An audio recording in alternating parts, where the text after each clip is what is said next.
ஆச்சி மசாலா. எந்த சமையலும் ருசி தேடும் ரகசியம். 20 ரூபாய்.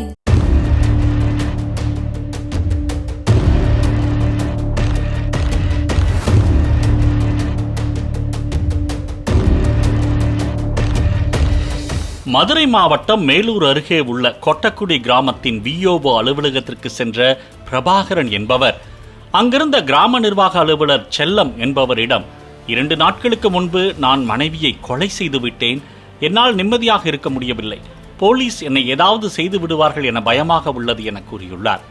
இதனை கேட்டு அதிர்ச்சி அடைந்த விஏஓ உடனே மேலூர் காவல்துறையினருக்கு தகவல் கொடுத்துள்ளார். உடனே அங்கு வந்து மேலூர் டிஎஸ்பி சிவக்குமார் தலைமையிலான போலீசார் பிரபாகரனை காவல் நிலையத்திற்கு அழைத்து சென்று விசாரணை மேற்கொண்ட போது பிரபாகரன் சொன்ன தகவல்கள் போலீசாரையே அதிர்ச்சியில் உறைய வைத்துள்ளது. மனைவியின் சடலம் எங்கே என போலீசார் கேட்டபோது தான் நினைத்து கூட பார்க்க முடியாத அந்த கொடூர செயல் வெளிச்சத்திற்கு வந்துள்ளது. மனைவியை மண்வெட்டியால் பல துண்டுகளாக வெட்டியதாக கூறிய பிரபாகரன் உடலை எப்படி அப்புறப்படுத்துவது என யோசித்துள்ளார். பின்னர் அந்த உடல் துண்டுகளை வயல்வெளியில் கொட்டி அவற்றின் மீது தென்னை மட்டைகளை நிரப்பி பெட்ரோலில் சீனியை கலந்து முழுமையாக எரித்துள்ளார். உடல் முழுவதுமாக எரிந்து சாம்பலானதும் அந்த சாம்பலை எல்லாம் அள்ளிக்கொண்டு தனது கிணற்றில் வீசி கரைத்ததாக பிரபாகரன் போலீசாரிடம் வாக்குமூலம் அளித்துள்ளார்.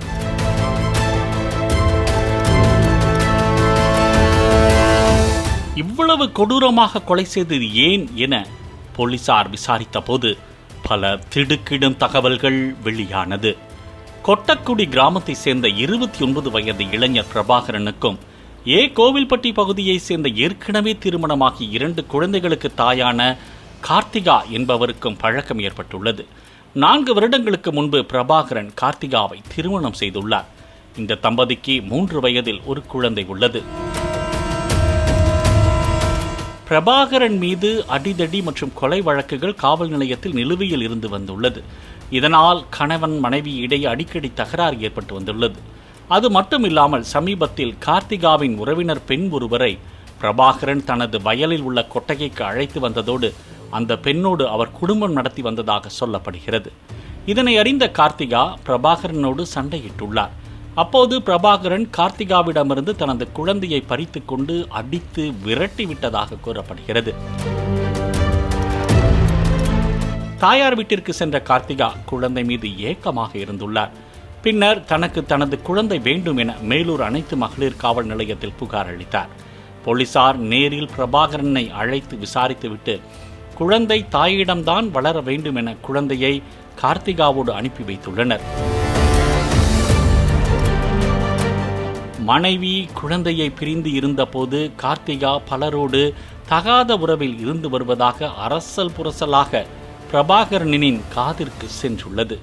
இதனால் ஆத்திரமடைந்த பிரபாகரன் மாமியார் வீட்டிற்கு சென்று மனைவியோடு சமாதானம் பேசி மனைவியையும் குழந்தையையும் அழைத்துள்ளார். மனைவியையும் குழந்தையையும் வீட்டிற்கு அழைத்து செல்லாமல் ஆள் நடமாட்டமில்லாத வயல்வெளியில் உள்ள தனது மின் மோட்டார் பம்ப் செட்டிற்கு அழைத்து சென்றுள்ளார்.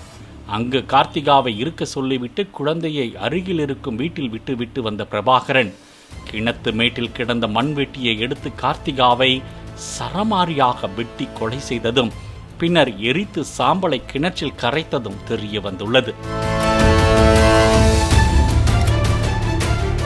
தடயத்தை மறைத்து விட்டோம் என நினைத்த பிரபாகரன் கடந்த 2 நாட்களாக பயத்திலேயே இருந்துள்ளார்.